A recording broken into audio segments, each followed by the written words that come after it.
Item: SCP-1070. Object Class: Safe.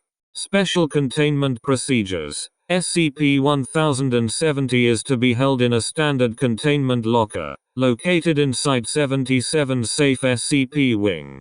When being used by Site personnel, one standard test chamber may be used.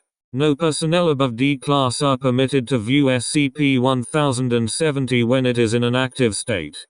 In the event that personnel do view it, they are to be given psychiatric evaluation, with further action taken at the discretion of the Site Director.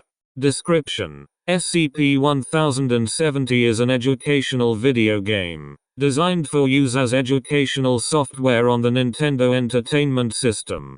It is held in a cartridge composed of black plastic and measures 13.3 x 12 x 2 cm.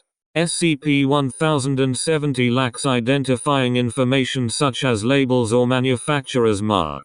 The back cover has a warning label identical to unlicensed games produced by Tengen Arcadia.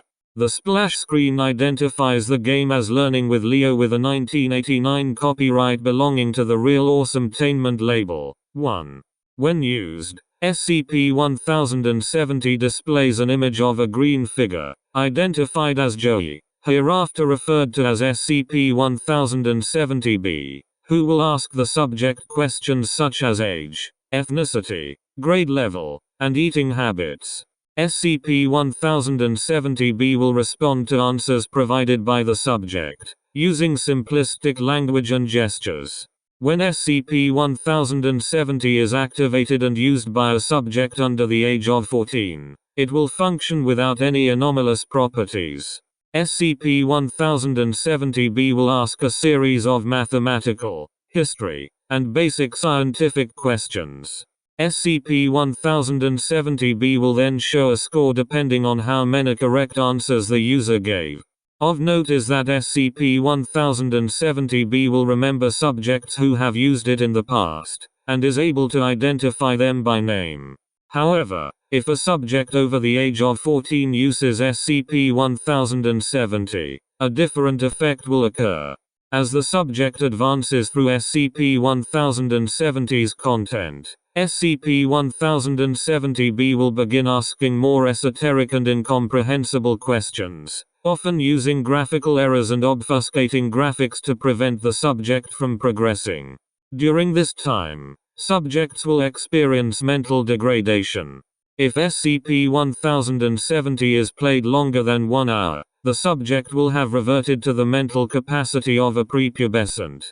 Subjects appear to retain memories of their life prior to using SCP-1070, although their understanding of these memories is limited.